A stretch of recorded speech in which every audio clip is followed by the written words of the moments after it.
Students, unit जो हम discuss कर रहे हैं unit 8 lesson 8 D block and F block elements, D block and F block elements. इसमें एक बहुत ही important point standard electrode potential, standard electrode potential. Standard electrode potential E naught से लिखा जाता है, इसको ई नोट से स्टैंडर्ड इलेक्ट्रोड पोटेंशियल भी आ सकता है, स्टैंडर्ड रिडक्शन पोटेंशियल के नाम से भी आ सकता है ये स्टैंडर्ड रिडक्शन पोटेंशियल, क्योंकि जितने भी इलेक्ट्रोड पोटेंशियल हैं वो सारे रिडक्शन पोटेंशियल ही कंसीडर किए जाते हैं। ठीक है, ये इलेक्ट्रोकेमिस्ट्री में कॉन्सेप्ट था अपना कि रिडक्शन पोटेंशियल ही हम लोग लेते हैं, चाहे ई नोट एनोड हो चाहे ई नोट कैथोड हो, दोनों रिडक्शन पोटेंशियल ही कंसीडर किए जाते हैं।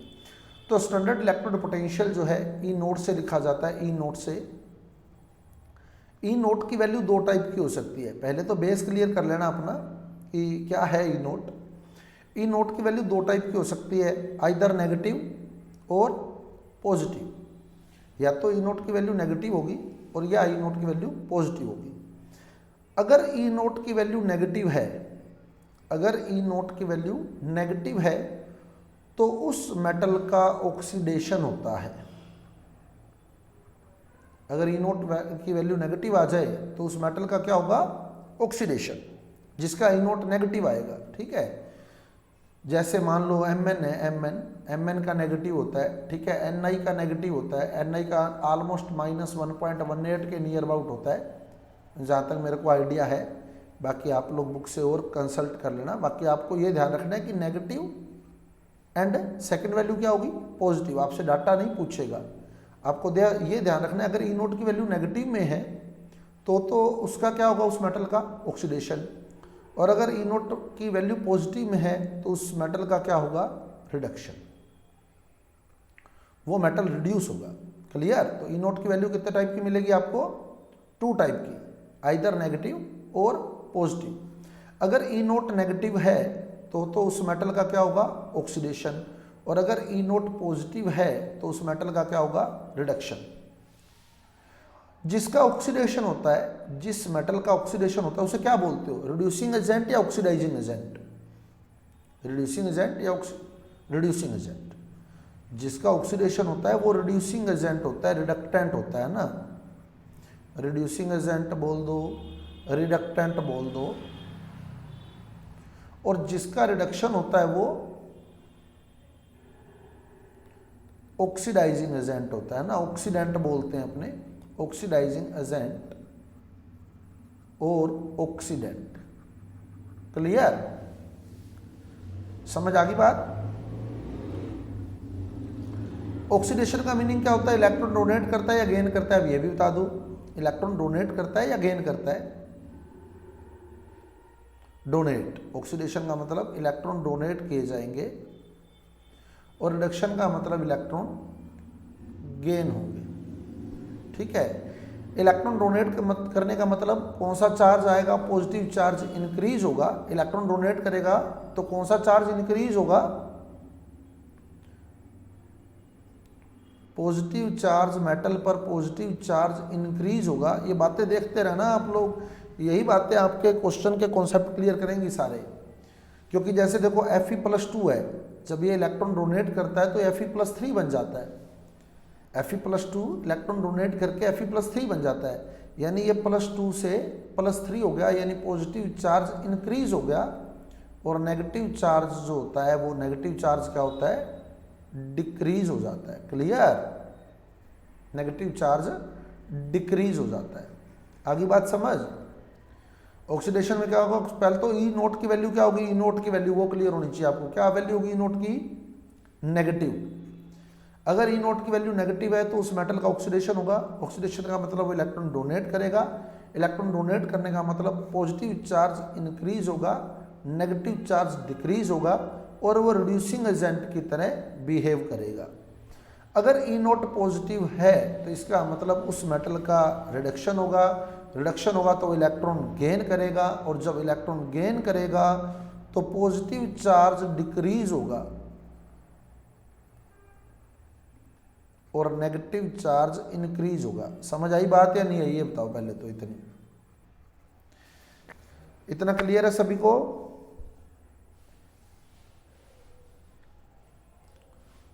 चलूं आगे। तो ऑक्सीडेशन में इलेक्ट्रॉन डोनेट होते हैं, पॉजिटिव चार्ज इंक्रीज होता है, नेगेटिव चार्ज डिक्रीज होता है। और जिसका ऑक्सीडेशन होता है ना, जिसका भी, वो मेटल क्या करता है, रिलीज हाइड्रोजन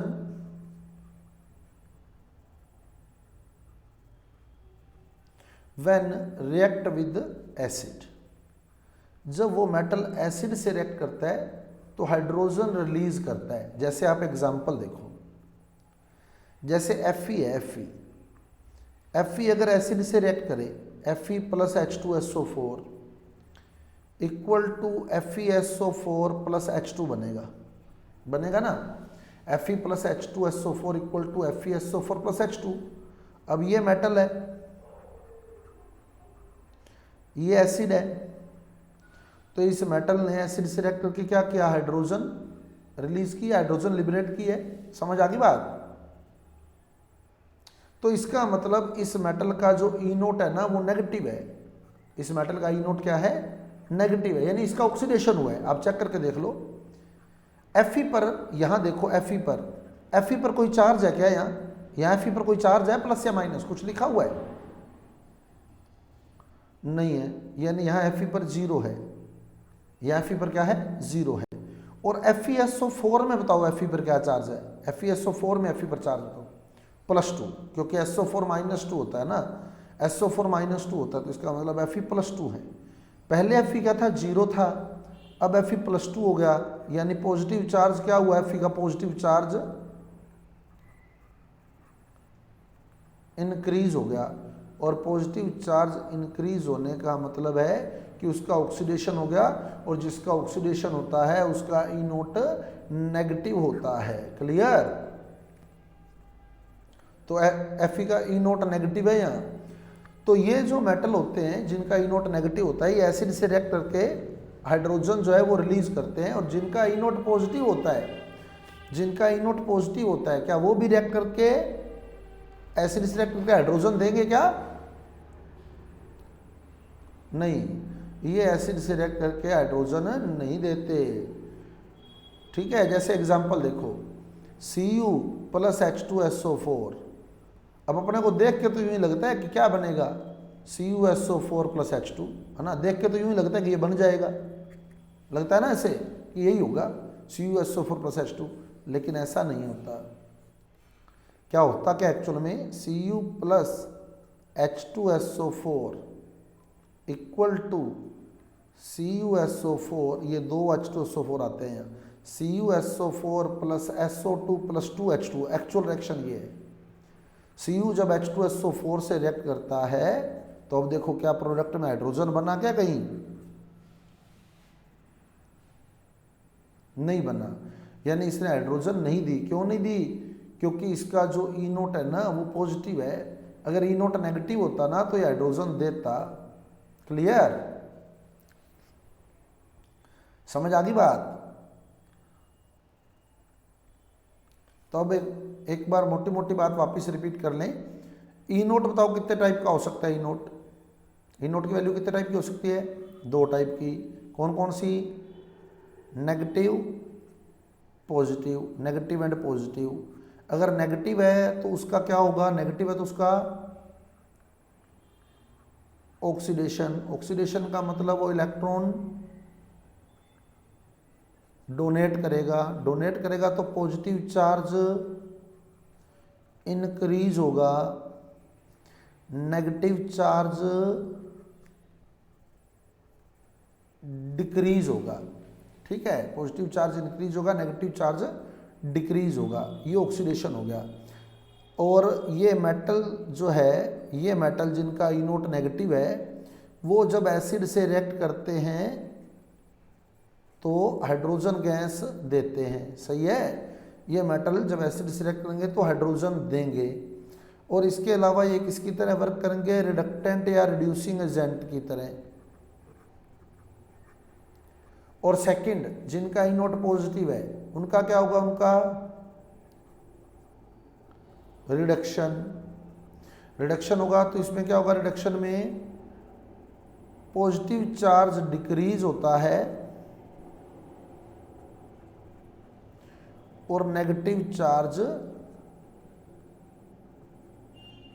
इंक्रीज होता है। और ऐसे जो मेटल होते हैं वो एसिड से रिएक्ट करके हाइड्रोजन नहीं देते। ऐसे मेटल जब एसिड से रिएक्ट करते हैं तो हाइड्रोजन लिबरेट नहीं करते, ठीक है। और ऐसे जिनका रिडक्शन होता है वो खुद क्या होते हैं, ऑक्सीडाइजिंग एजेंट होते हैं। क्लियर, समझ आ गई बात। अब आपके एग्जाम में ये ऑक्सीडाइजिंग एजेंट वर्ड नहीं आएगा, यहां क्या आएगा, यहां लिखा होगा weak reducing agent, weak reducing agent लिखा होगा, ये स्ट्रॉन्ग रिड्यूसिंग एजेंट होगा। तो जिनका ई नोट नेगेटिव होता है वो स्ट्रॉन्ग रिड्यूसिंग एजेंट होते हैं, और जिनका ई नोट पॉजिटिव होता है वो वीक रिड्यूसिंग एजेंट होते हैं, यानी वो ऑक्सीडाइजिंग एजेंट होते हैं। तो जब ऑक्सीडाइजिंग एजेंट होता है तो वीक रिड्यूसिंग एजेंट ही हो गए ना। क्लियर, समझ आ गई बात। और मैं क्वेश्चन पे आ रहा हूं, अगर आपको इतना क्लियर हो गया है तो फिर मैं क्वेश्चन पे आ रहा हूं, मैं टॉपिक पे आ रहा हूं। चलें आगे।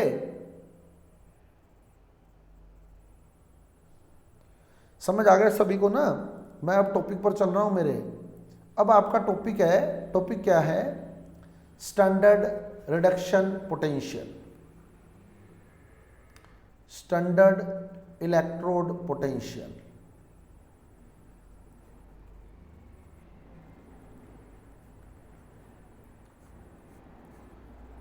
अब आपको क्या होगा, जैसे वो कोई मेटल लिखेगा, जैसे मैं लिख रहा हूं यहां chromium, manganese, iron, cobalt, nickel, copper, ये दे दिए। इसकी वैल्यू नेगेटिव है, इसका ई नोट, ये ई नोट की वैल्यू है, ये नेगेटिव है, ये नेगेटिव है, ये नेगेटिव है, ये नेगेटिव है, ये नेगेटिव है और ये पॉजिटिव है, ठीक है। अब आपको देगा, क्वेश्चन क्या देगा कि इस वेरिएशन का रीज़न क्या है। ये जो वेरिएशन है, नेगेटिव नेगेटिव नेगेटिव और एकदम पॉजिटिव आ गई, इसका रीज़न क्या है, ये पॉजिटिव क्यों आई, ठीक है। तो स्टैंडर्ड इलेक्ट्रोड पोटेंशियल में 3 टाइप की एनर्जी रोल प्ले करती होती है, 3 टाइप की एनर्जी रोल प्ले करती है इसमें। कौन कौन सी, first ionization energy, ionization enthalpy, second sublimation energy,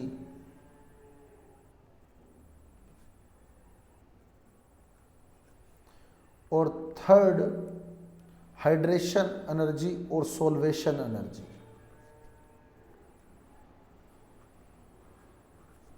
hydration energy और सोल्वेशन एनर्जी। अब देखो क्या कहता है, आयनाइजेशन एंथैल्पी क्या होती है, बता सकते हो, डेफिनेशन बता सकते हो आयनाइजेशन एनर्जी की, क्या होता है आयनाइजेशन एनर्जी, किसी को डेफिनेशन याद हो तो।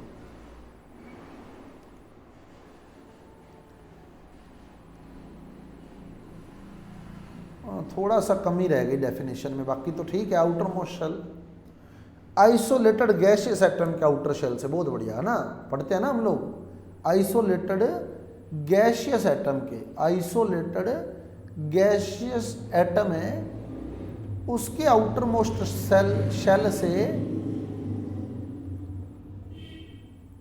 अपने को इलेक्ट्रॉन जो है वो बाहर निकालना है, सही है। आइसोलेटेड गैसियस एटम के आउटर मोस्ट सेल से इलेक्ट्रॉन बाहर निकालना है। अब आप देखें, खुद सोचें, ये मेटल हैं सारे के सारे, है ना, मेटल हैं सभी, और आपको आयनाइजेशन एनर्जी तक पहुंचना है, इलेक्ट्रॉन बाहर निकालना है इससे, और वो मेटल होना चाहिए, एलिमेंट होना चाहिए, एटम होना चाहिए, कौन सा, गैसियस। अब आप देखो, क्या ये गैसियस है क्या, आयरन, कॉपर, ये गैसियस है क्या, बताओ, गैसियस है क्या, ये सॉलिड है, ये क्या है, ये सॉलिड है, यानी सॉलिड को आपको गैस में कन्वर्ट करना है एक तरह से, है ना। तो सॉलिड को गैस में कन्वर्ट करने के लिए जो एनर्जी चाहिए होती है वो सब्लिमेशन एनर्जी होती है। सही है, सब्लिमेशन होता ही यही है, सॉलिड का गैस में कन्वर्ट होना, बिना लिक्विड में कन्वर्ट हुए। समझ गए? तो ये सब्लिमेशन एनर्जी का रोल रहा। क्लियर?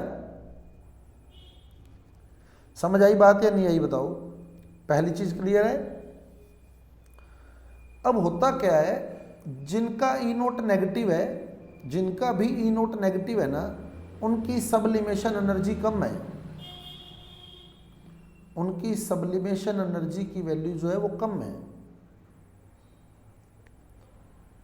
और जिसका ई नोट पॉजिटिव है ना, उसकी सब्लिमेशन एनर्जी हाई है।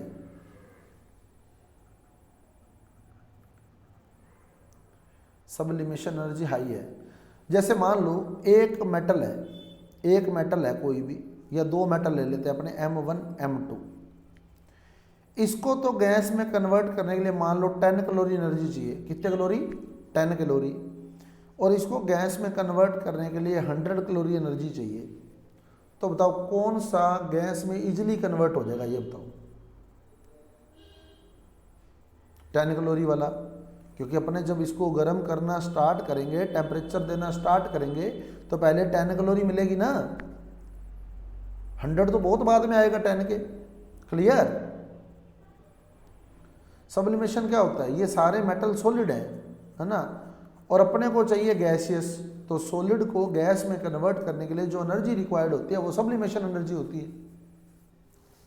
समझ गए? सॉलिड को गैस में कन्वर्ट करने के लिए जो एनर्जी होती है वो सब्लिमेशन एनर्जी होती है। जिनका ई नोट नेगेटिव है, जिनका ई नोट नेगेटिव है, उनकी सब्लिमेशन एनर्जी की वैल्यू लो होती है, और जिनका ई नोट पॉजिटिव है उनकी सब्लिमेशन एनर्जी हाई होती है।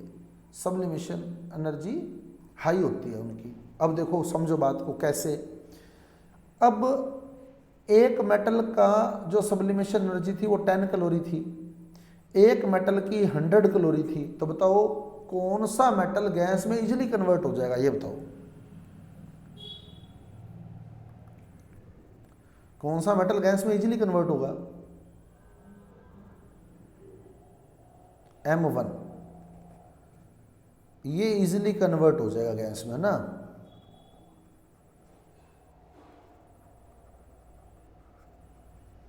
क्यों? क्योंकि 10 कैलोरी तो गर्म करते ही आ जाएगी, और ये जो है ये इजीली कन्वर्ट नहीं होगा।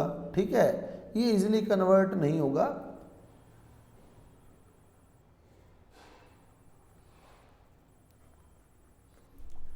Does not convert into gas easily. अब जब तक गैस में कन्वर्ट नहीं होगा तब तक क्या इलेक्ट्रॉन निकाल सकते हैं क्या अपने? बताओ, इलेक्ट्रॉन किससे निकलता होता है? गैस में से निकलता होता है ना। समझ आ गई बात? इलेक्ट्रॉन तो गैसियस एलिमेंट्स में से निकलता है ना, तो किस में से इलेक्ट्रॉन निकाल सकते हो आप बताओ? M1 में से इलेक्ट्रॉन इजीली निकाल सकते हो या M2 में से मेटल इलेक्ट्रॉन इजीली निकाल सकते हो, ये बताओ? M1 से, क्योंकि वो गैस में कन्वर्ट होगा। गैस में कन्वर्ट होगा तो ही इलेक्ट्रॉन निकलेगा उससे। समझ गए? तो ये जो है ना, ये वाला, ये इलेक्ट्रॉन डोनेट कर देगा इजीली, इजीली इलेक्ट्रॉन डोनेट कर देगा। ठीक है, जब इजीली इलेक्ट्रॉन डोनेट कर देगा तो इसका मतलब इसका ऑक्सीडेशन हो गया। जो इलेक्ट्रॉन डोनेट कर देता है उसका क्या होता है? ऑक्सीडेशन। और जिसका ऑक्सीडेशन होता है उसके ई नोट की वैल्यू क्या होती है? बताओ ई नोट की वैल्यू, उसके ई नोट की वैल्यू क्या होती है? नेगेटिव या पॉजिटिव? जिसका ऑक्सीडेशन हुआ है माइनस, नेगेटिव। तो यही हमने लिखा है, देखो, जिसका ई नोट नेगेटिव है, मैं सारी एनर्जी क्लियर करूंगा आपको, जिसका ई नोट नेगेटिव है उसकी सब्लिमेशन एनर्जी लो है। क्योंकि सब्लिमेशन एनर्जी लो है तो वो गैस में कन्वर्ट हो जाएगा। गैस में कन्वर्ट होने के बाद ही इलेक्ट्रॉन डोनेट करेगा ना, पहले तो डोनेट कर नहीं सकता, तो वो इलेक्ट्रॉन डोनेट कर देगा, यानी उसका ऑक्सीडेशन हो जाएगा। और ऑक्सीडेशन होगा तो मतलब ई नोट नेगेटिव है, और ये इलेक्ट्रॉन डोनेट करता नहीं। इलेक्ट्रॉन डोनेट नहीं करता मतलब ऑक्सीडाइज होता नहीं। ये इलेक्ट्रॉन डोनेट नहीं करेगा यानी ऑक्सीडाइज नहीं होगा, और जो ऑक्सीडाइज नहीं होते उनका ई नोट पॉजिटिव होता है। तो यानी कॉपर की सब्लिमेशन एनर्जी हाई है, और जो नेगेटिव में उनकी सब्लिमेशन एनर्जी लो है। आई बात समझ पहली या नहीं आई? अब ये बताओ।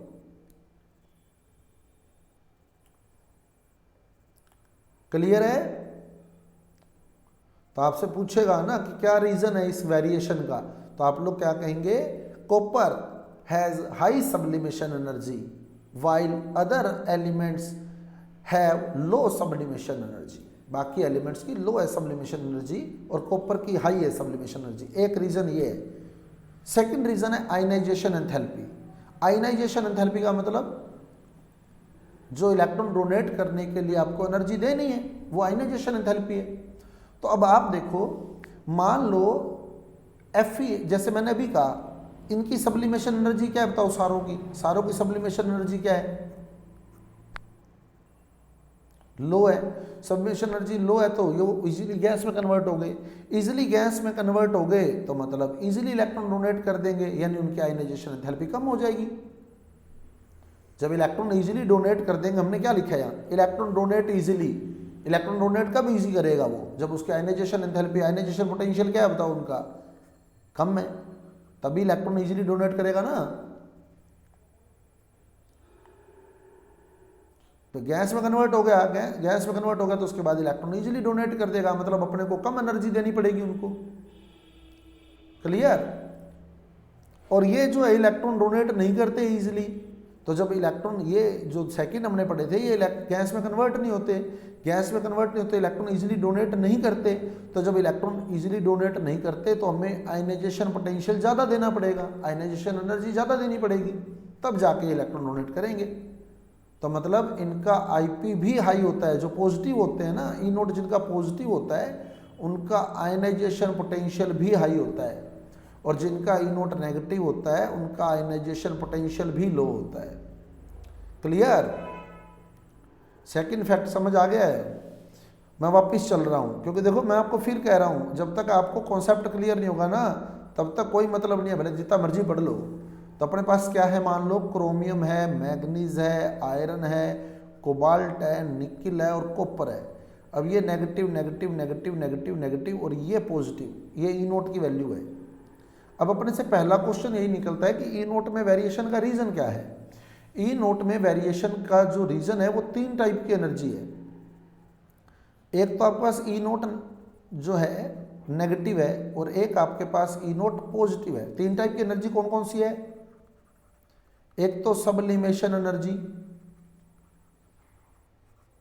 सेकंड आयनाइजेशन पोटेंशियल और आयनाइजेशन एंथैल्पी, और third hydration energy.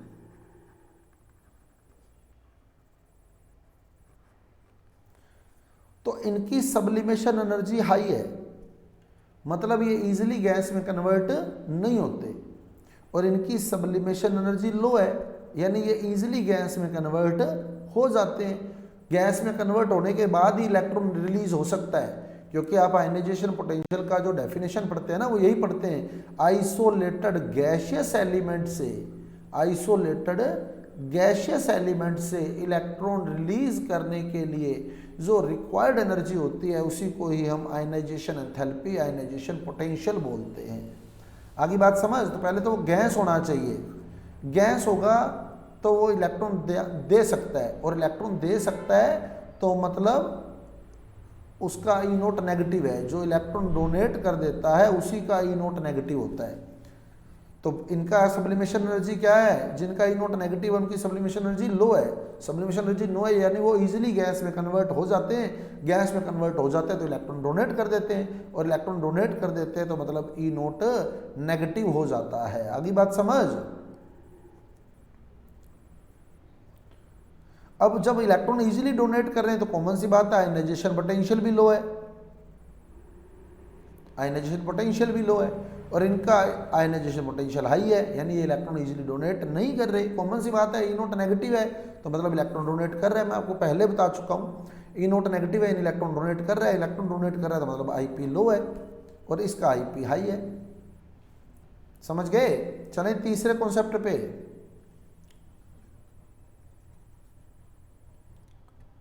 Third concept आता है हाइड्रेशन एनर्जी। क्या होती है हाइड्रेशन एनर्जी, बताओ हाइड्रेशन एनर्जी क्या होती है।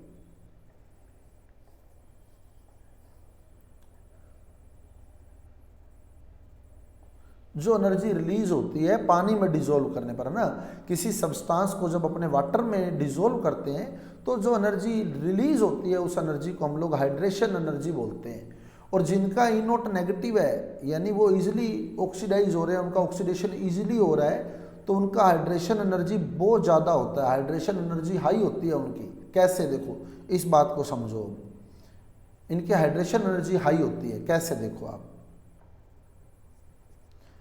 ये मान लो मेरे पास वाटर है,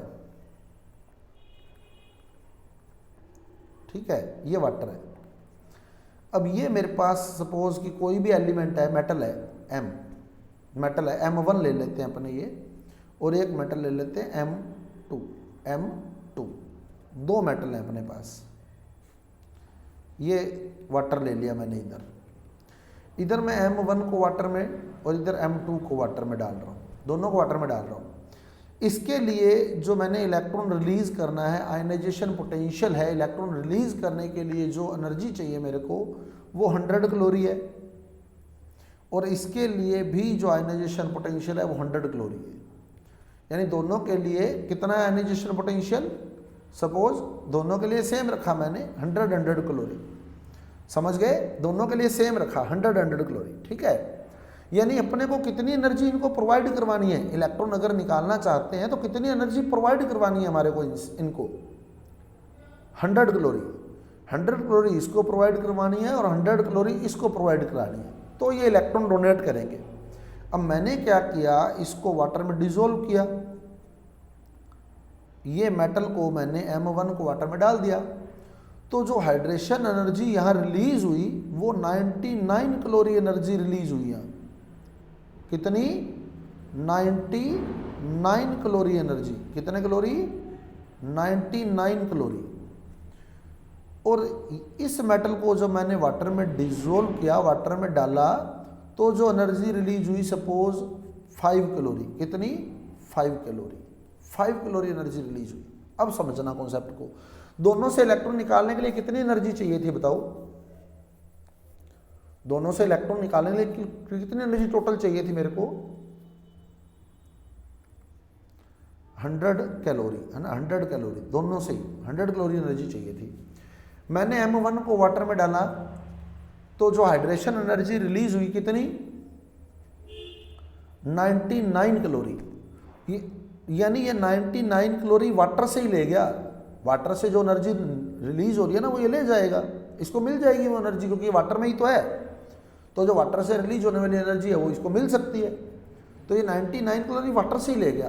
अब अपने को कितनी बाकी प्रोवाइड करवानी है इसको बताओ, अब अपने को कितनी, 1 कैलोरी, क्योंकि 100 कैलोरी थी इसकी एनर्जी टोटल 100 कैलोरी एनर्जी चाहिए थी। 99 तो ये हाइड्रेशन एनर्जी ले गया, हाइड्रेशन एनर्जी अब इसको वाटर में डाला तो जो एनर्जी रिलीज हुई वो हाइड्रेशन एनर्जी है, वो ये वाटर से ले गया 99 कैलोरी, तो अपने को 1 कैलोरी देनी है। अब इसने वाटर से कितनी ली, इसने वाटर से कितनी ली, 5 कैलोरी, तो अब अपने को कितनी प्रोवाइड करवानी है बताओ, 95 कैलोरी। अब इसको तो आप 95 कैलोरी एनर्जी दोगे तब जाके ये इलेक्ट्रॉन निकालेगा, और ये 1 कैलोरी से ही निकाल देगा। तो बताओ किससे इलेक्ट्रॉन निकालना ज़्यादा इजी है बताओ, M1 से M2 से, M1 से, M1 से। क्यों, क्योंकि इसकी हाइड्रेशन एनर्जी बहुत आई थी, इसलिए इससे हम इजीली इलेक्ट्रॉन निकाल देते हैं। समझ आई बात या नहीं आई? तो जिसकी हाइड्रेशन एनर्जी हाई होती है ना वो इजीली इलेक्ट्रॉन डोनेट कर देता है, क्योंकि इलेक्ट्रॉन डोनेट करने के लिए जितनी एनर्जी चाहिए वो वाटर से ले जाता है, तो फिर इजीली डोनेट करेगा, कॉमन सी बात है। समझ आ गई बात? और इसकी जो हाइड्रेशन एनर्जी है वो लो होती है। अब याद रखने का तरीका बता देता हूँ, इतना एग्जाम में टाइम नहीं होता कि अपने इतना सोचें, है ना, क्योंकि हमारे पास टाइम इतना सोचना पड़ेगा। देखो आपको एक कॉन्सेप्ट तो क्लियर हो गया ना, आपका कॉन्सेप्ट क्लियर है सारा, तीनों टाइप की एनर्जी मैंने बीच में डाल दी है इसलिए, ठीक है, और मैंने आपको क्लियर भी कर दिया है। अब एक याद रखने का सिंपल सा फंडा ध्यान रखना, 3 टाइप की एनर्जी बताओ मेरे को कौन कौन सी है। एक तो sublimation energy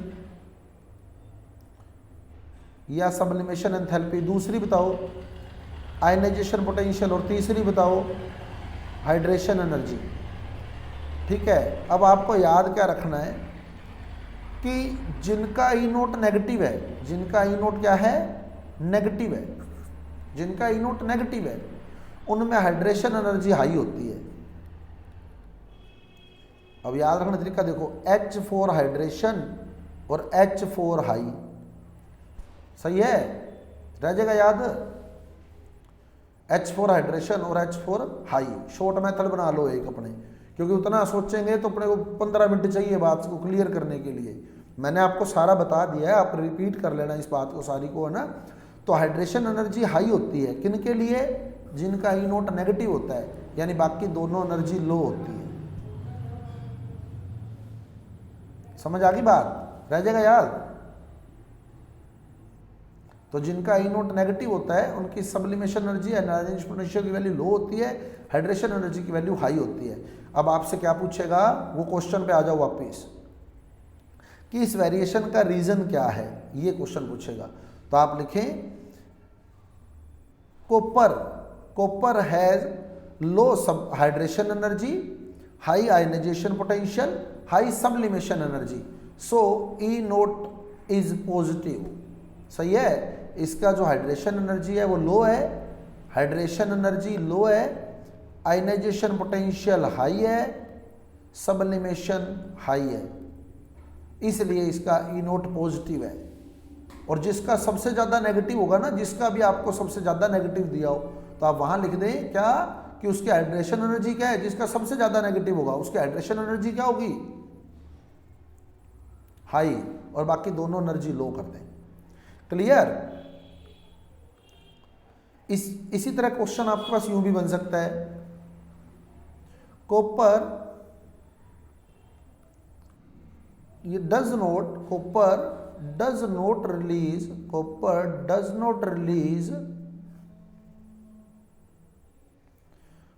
not release hydrogen with acid, Y.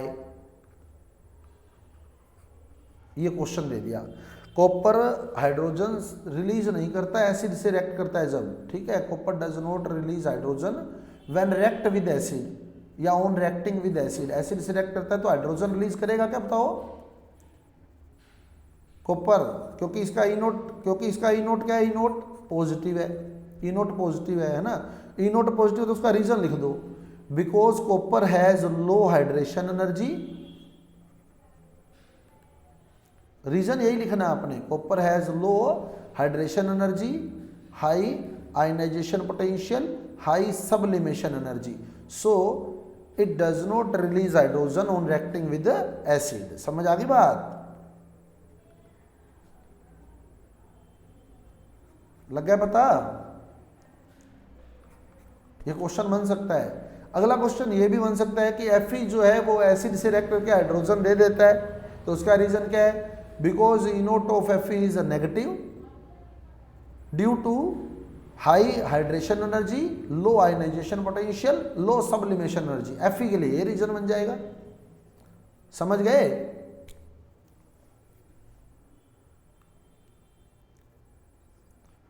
अब एक चले आगे, अब एक सबसे इंपॉर्टेंट क्वेश्चन आपके सामने मैं रख रहा हूं। क्वेश्चन क्या है, Mn+3 Mn+2 ये जो पेयर मेरे को दिया है, इसका E0 जो है पॉजिटिव है, और Fe+3 Fe+2 पेयर जो दिया है, अब समझना आप लोग बात को, Fe+3 Fe+2 पेयर जो दिया है, इसका E0 या E0 नेगेटिव है। Cr+3 Cr+2 पेयर जो दिया है, इसका E0 नेगेटिव है। यानी क्वेश्चन वो देगा आपको Mn+3 Mn+2 पेयर का जो E0 होता है वो Fe+3 Fe+2 पेयर तथा Cr+3 Cr+2 पेयर के कंपेरेटिवली बहुत ज़्यादा पॉजिटिव होता है। यानी इन दोनों पेयर का E0 नेगेटिव है, जबकि इसका पॉजिटिव है। यानी Mn+3 Mn+2 का पेयर जो है उसका E0 बहुत ज़्यादा पॉजिटिव है Fe+3 Fe+2 Cr+3 Cr+2 pair की कंपेरेटिवली। समझ आ गया क्वेश्चन। इसका रीज़न आपसे पूछेगा वाई। ये क्वेश्चन है मेरा। क्वेश्चन क्लियर है? पहले तो ये बता दो, मैंने आपको डाटा दे दिया है, Mn+3 Mn+2 पेयर का जो ये नोट है वो पॉजिटिव है, Fe+3 Fe+2 पेयर का ई नोट नेगेटिव है, Cr+3 Cr+2 पेयर का ई नोट नेगेटिव है। यानी आपका क्वेश्चन ये है कि इस पेयर का जो ई नोट है वो इन पेयर के कंपेरेटिवली हाई पॉजिटिव है, हाईली पॉजिटिव है, क्योंकि ये तो नेगेटिव है और ये पॉजिटिव है, तो इनके कंपेरेटिवली तो हाईली पॉजिटिव हो गया ना। समझ गए?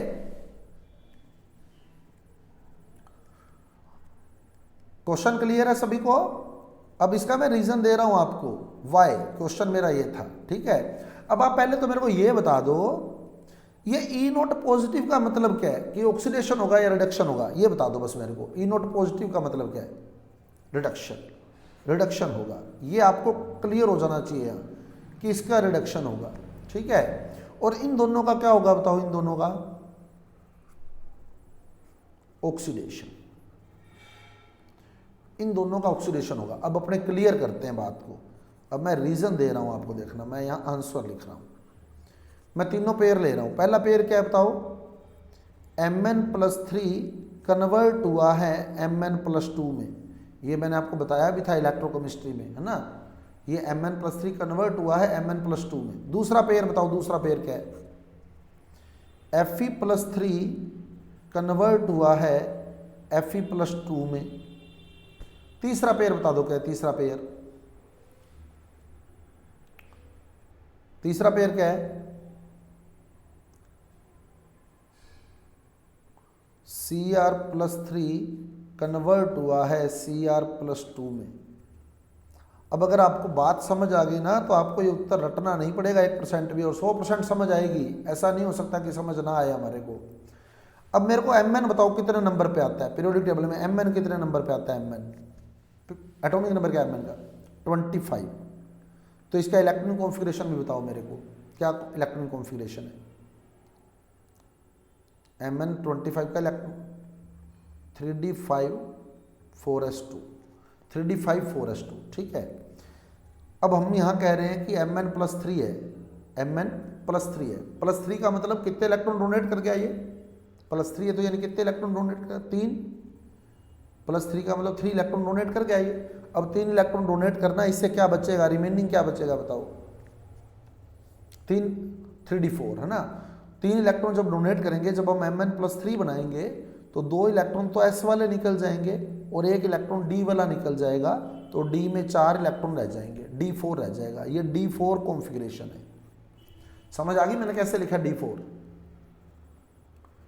है ना। Mn+3 है, Mn 25 नंबर पे आता है। आप इलेक्ट्रॉन कॉन्फ़िगरेशन लिखे रफ कॉपी में अपना, और उसके नीचे D4 लिख दें, 3d4 लिख दें।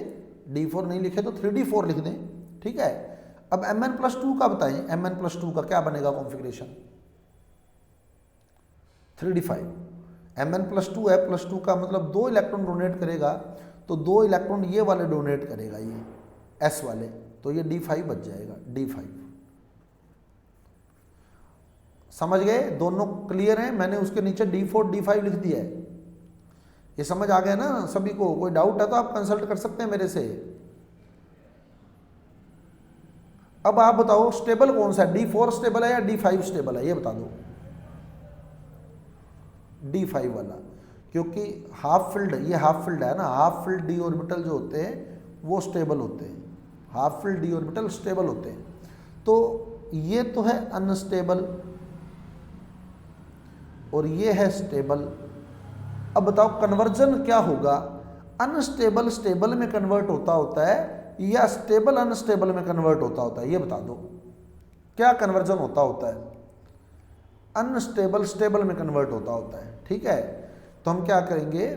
Mn+3 has D4 electron configuration which is unstable, while Mn+2 has D5 configuration which is stable. So Mn+3 converts in Mn+2. Mn+3 जो है वो Mn+2 में कन्वर्ट होता है। सही है? Mn+3 Mn+2 में कन्वर्ट होगा ना, क्योंकि इसकी +3 ऑक्सीडेशन स्टेट कम स्टेबल है, +2 ऑक्सीडेशन स्टेट ज़्यादा स्टेबल है। तो जो कम स्टेबल होता है वो ज़्यादा स्टेबल में कन्वर्ट हो जाता है। सही है, +3 +2 में कन्वर्ट होगा। क्लियर? जब +3 +2 में कन्वर्ट होगा तो ये बताओ ये रिडक्शन हुआ या ऑक्सीडेशन हुआ, ये भी बता दो। फिर +3 का +2 में कन्वर्ट होना, पॉजिटिव चार्ज डिक्रीज हो गया, रिडक्शन हो गया ना, ये पॉजिटिव चार्ज डिक्रीज हो गया। +3 जब +2 में कन्वर्ट हो रहा है तो पॉजिटिव चार्ज डिक्रीज हो रहा है, पॉजिटिव चार्ज डिक्रीज हो रहा है यानी ये रिडक्शन हो रहा है।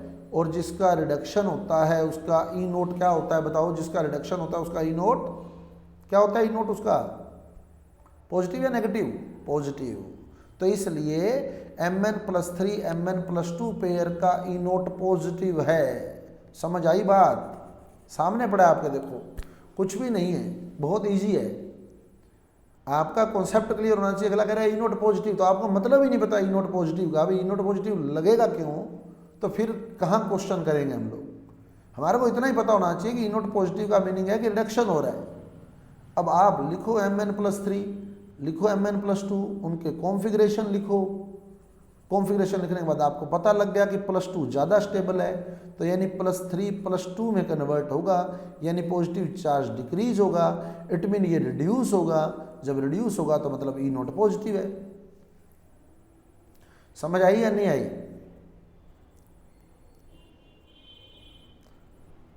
क्लियर? चलें दूसरे पर। अब देखा ना, सब समझ आएंगे, ऐसा कुछ भी नहीं है। सिर्फ हमारा, मैं फिर आपको ये कहूँगा, जब तक आपकी कॉन्सेप्चुअल स्टडी नहीं है ना, आप लोग कितनी मर्जी क्रैमिंग कर लें, वो कामयाब नहीं है। वो एक लिमिटेड टाइम के बाद, 2 दिन 3 दिन के बाद वापस साफ है। और अगर आपको एक बेस पता लग गया कि ई नोट पॉजिटिव मतलब रिडक्शन, ई नोट नेगेटिव मतलब ऑक्सीडेशन, तो आपका आंसर आपके हाथ में है। अब इस पे आओ, Fe बताओ कितने नंबर पे आता है? Fe 26। अब इसके इलेक्ट्रॉन लिखो 26 के, क्या लिखोगे इसका इलेक्ट्रॉन कॉन्फ़िगरेशन? इलेक्ट्रॉन कॉन्फ़िगरेशन क्या होगा? 3d6 4s2, 3d6 4s2। अब ये कहता है Fe+3 का मतलब 3 इलेक्ट्रॉन डोनेट करेगा, है ना। जब 3 इलेक्ट्रॉन डोनेट करेगा, 3 डोनेट करवाना इससे, D5, 3d5 बच जाएगा ये ना।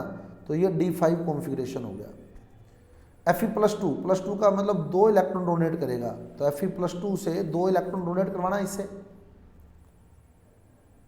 D6। अब कहानी समझ आ रही होगी ऊपर? क्या समझ आ रहा है अब? कौन स्टेबल?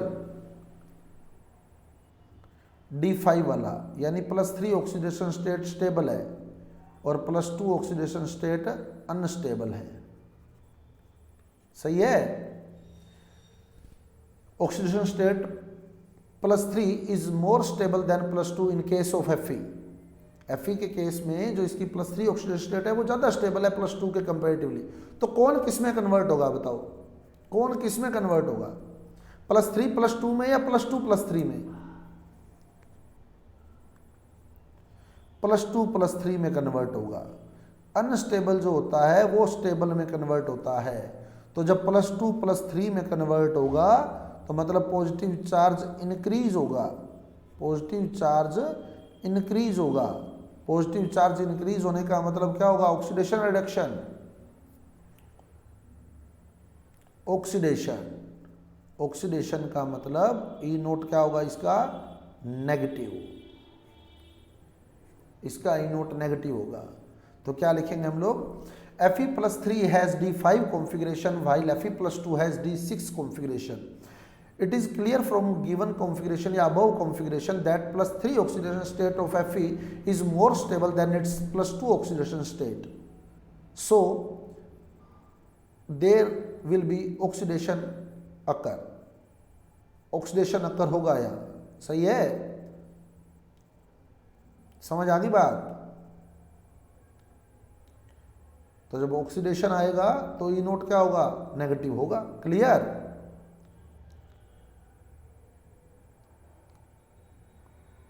+3 ज्यादा स्टेबल है, +2 कम स्टेबल है। समझ आ गया? चलें तीसरे पे।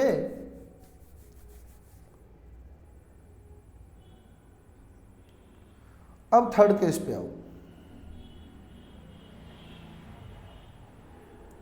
Cr+3 कन्वर्ट हुआ है Cr+2 में। Cr बताओ कितने नंबर पे आता है Cr? 24 पे। ठीक है, तो इसका कॉन्फ़िगरेशन बताओ क्या था?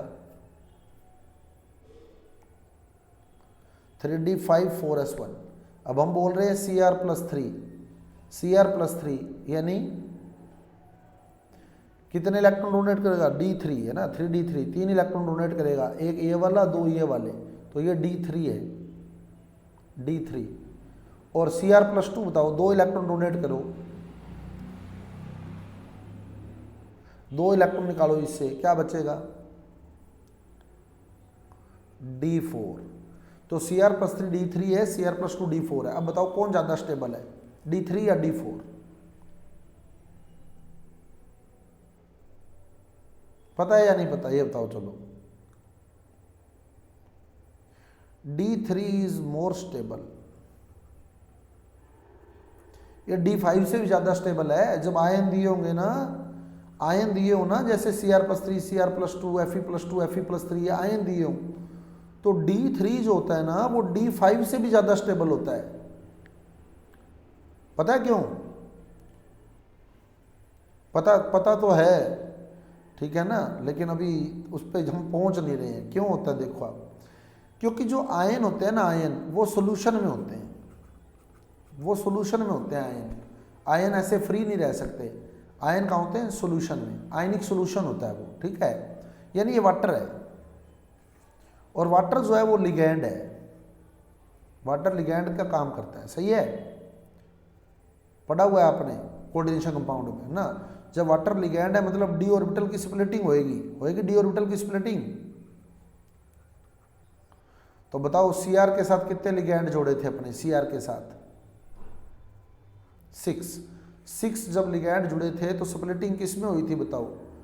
नीचे वाले T2G और ऊपर वाले Eg में। सही है, यही था क्या? अब 3 इलेक्ट्रॉन भरना कैसे भरे जाएंगे बताओ? वाटर वीक लिगैंड है, वीक लिगैंड तो पहला इलेक्ट्रॉन इसमें, दूसरा इसमें, तीसरा इसमें। सही है, तो ये T2G हाफ फिल्ड हो गया।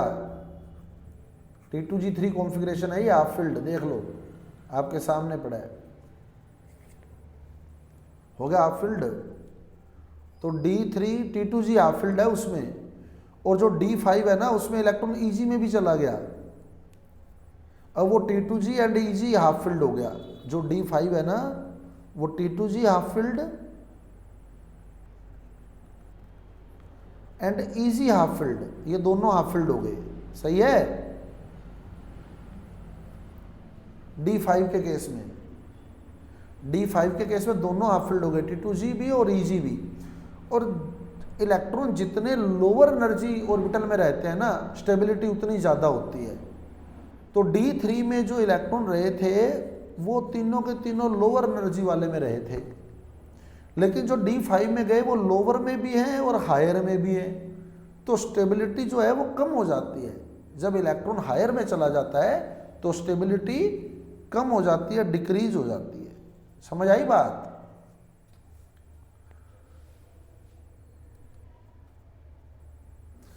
इलेक्ट्रॉन जितने हायर एनर्जी में जाएंगे ना, स्टेबिलिटी उतनी घटेगी। एक सिंपल सी बात करूंगा मैं आपसे, आपको मान लो स्टेबल होने के लिए, आपको स्टेबल होने के लिए 10 कैलोरी एनर्जी चाहिए, ठीक है, और एक आपको स्टेबल होने के लिए 50 कैलोरी एनर्जी चाहिए। तो आप बताओ कब ज़्यादा स्टेबल रहोगे? बताओ, जब कम एनर्जी चाहिए या जब ज़्यादा एनर्जी चाहिए? एक तो स्टेबल होने के लिए आपको 10 कैलोरी एनर्जी चाहिए, दूसरी भाषा में बात करूं, एक तो आपको रोटी खाने के लिए 10 रुपये चाहिए, एक आपको रोटी खाने के लिए 1000 रुपये चाहिए। तो बताओ आप रोटी आराम से कब खा लोगे? बताओ,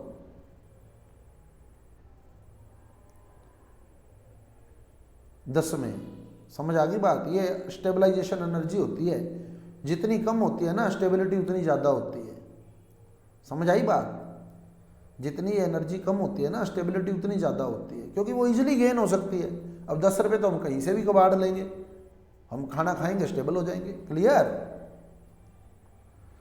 तो ये एनर्जी जितनी कम होगी ना स्टेबिलिटी उतनी ज़्यादा होगी। अब D3 वाले केस में क्या था? D3 वाले में T2G तीनों के तीनों लोअर एनर्जी, तीनों के तीनों इलेक्ट्रॉन T2G में थे, यानी लोअर एनर्जी में थे, यानी एनर्जी कम थी, एनर्जी कम थी। और जब D5 बना तो हाई एनर्जी हो गए, इलेक्ट्रॉन हो गए ना हाई एनर्जी। समझ आ रही है बात? जब इलेक्ट्रॉन हाई एनर्जी में चले गए तो स्टेबिलिटी डिक्रीज हो जाएगी। एक टॉपिक आता होता है CFSE, crystal field stabilisation energy. खैर मैं इतना डीप नहीं जाऊंगा, ठीक है ना, उसमें फिर और डीप जाना पड़ता है, तो उतना डीप मैं नहीं जाऊंगा। एक सिंपल सी बात आप ध्यान रखें कि इलेक्ट्रॉन लोअर एनर्जी वाले में है तो स्टेबिलिटी ज़्यादा रहेगी। हैं दोनों ही हाफ फील्ड, D3 भी हाफ फील्ड है और D5 भी हाफ फील्ड है। ये तो पता लग गया ना कि दोनों हाफ फील्ड है। D3 D5 हाफ फील्ड पता लग गया है कि दोनों हाफ फील्ड है।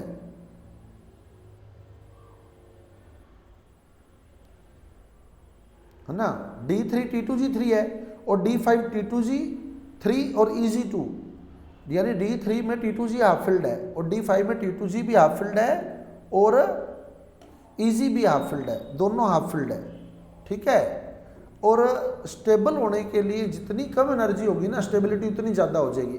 तो किस में एनर्जी कम रहेगी बताओ, T2G वाले केस में या T2G और EG वाले केस में? T2G वाले केस में या T2G और EG वाले केस में?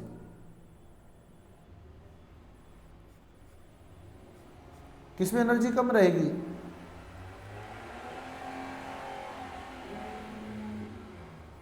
किस में एनर्जी कम रहेगी?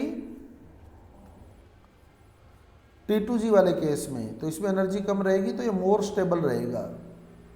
ये D5 से भी ज़्यादा स्टेबल है जब आयनिक स्टेट दी हूं। समझ गए?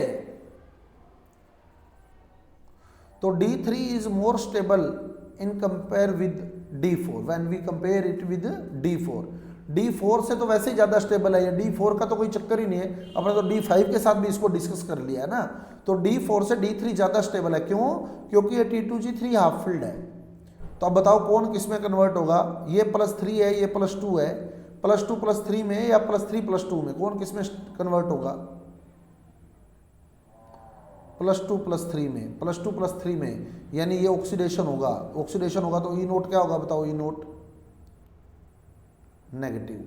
तो अब देख लो आप, Mn वाले पेयर का E0 पॉजिटिव था, बाकी दोनों का E0 नेगेटिव है, और यही आपका क्वेश्चन था।